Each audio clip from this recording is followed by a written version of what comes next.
নমস্কার। এসএসসি মামলা 2016 সালের 26,000 চাকরি বাতিল নিয়ে বিস্ফোরক মন্তব্য বিকাশ রঞ্জন ভট্টাচার্যের। সাম্প্রতিক প্রকাশিত এই প্রতিবেদনটি আমরা বিস্তারিত জেনে নেব। 2016 সালের স্কুল সার্ভিস কমিশনের নিয়োগ প্রক্রিয়ার বৈধতা নিয়ে সুপ্রিম কোর্টে চলমান মামলার মধ্যে বিস্ফোরক মন্তব্য করলেন বিশিষ্ট আইনজীবী বিকাশ রঞ্জন ভট্টাচার্য। তিনি স্পষ্টভাবে জানিয়েছেন 2016 সালের গোটা নিয়োগ প্রক্রিয়া দুর্নীতিমূলক ছিল এবং এই প্রক্রিয়া বাতিল করে ফের পরীক্ষা নেওয়ার পক্ষে মত প্রকাশ করেছেন। বিকাশ রঞ্জন ভট্টাচার্য বলেন, একটি নিয়োগ প্রক্রিয়া দুর্নীতিমূলক বলে চিহ্নিত হয়েছে। কলকাতা হাইকোর্টের বিশেষ ডিভিশন বেঞ্চ বিচারপতি দেবাংশু বসাকের নেতৃত্বে এই নিয়োগ প্রক্রিয়ার গোটা প্যানেল বাতিল করার নির্দেশ দিয়েছে। আদালতে দীর্ঘদিন ধরে শুনানির শেষে সমস্ত পক্ষের বক্তব্য শুনেছে এবং স্পষ্ট জানিয়েছে যে প্রক্রিয়াটি দুর্নীতিগ্রস্ত। আইনজীবী আরও বলেন যে প্রক্রিয়ার উৎপত্তি দুর্নীতির মাধ্যমে হয়েছে, তার ফলাফল ন্যায় প্রতিষ্ঠা করতে পারে না।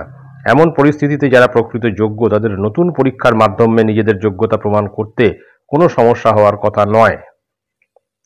সুতরাং বোঝা যাচ্ছে যে আগামীকাল এই 2016 এসএলএসটির যে 26,000 চাকরি বাতিল মামলার শুনানি রয়েছে, সেই সম্পর্কে আইনজীবী বিকাশ রঞ্জন ভট্টাচার্যের মত হচ্ছে টোটাল যে প্রক্রিয়া অর্থাৎ গোটা প্রক্রিয়াটাই দুর্নীতিমূলক বলে চিহ্নিত হয়েছে এবং সেই কারণে যারা নিজেদের যোগ্য বলতে চাইছে বা বলছে তাদেরকে নতুন করে পরীক্ষার মাধ্যমে নিজেদের যোগ্যতা প্রমাণ করুক এবং এতে কোনো সমস্যা হওয়ার কথা নয়।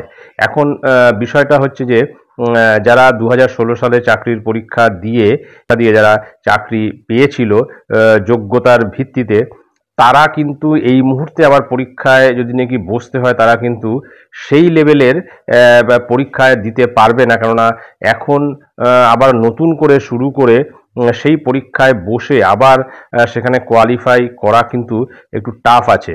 আবার পাশাপাশি এটাও ঠিক যে যোগ্য অযোগ্যদের যদি নাকি সঠিকভাবে বাছাই না হয় তাহলে কারা যোগ্য কারা অযোগ্য এটাও কিন্তু প্রমাণিত হবে না।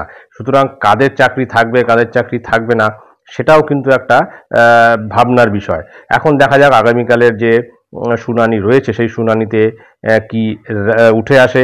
এটাই ছিল গুরুত্বপূর্ণ আপডেট যা আমি আপনাদের সঙ্গে শেয়ার করলাম। ধন্যবাদ।